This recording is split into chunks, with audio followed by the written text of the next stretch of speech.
നാലാമത്തെ ശഫാഅത്ത് ഏതെന്നറിയുമോ? അല്ലാഹുവിന്റെ ഓർഡർ അനുസരിച്ച് നരകത്തിലേക്ക് പോയവരുണ്ടല്ലോ, അവര് നരകത്തിലാണ് എന്ന് ഉറപ്പിച്ചവരാണ്.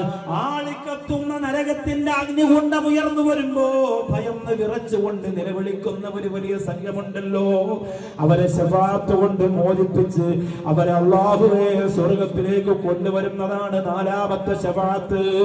അത് ഒന്നാമത് അല്ലാഹു കൊടുക്കുന്നത് ആർക്കെന്നറിയോ?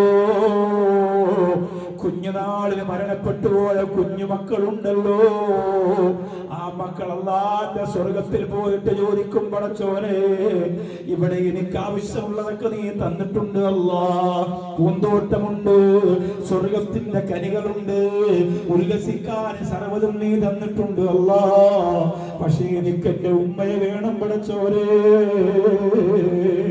ഉമ്മയും മക്കളും തമ്മിലുള്ള ബന്ധത്തിന്റെ അഗാധത അത്രമാ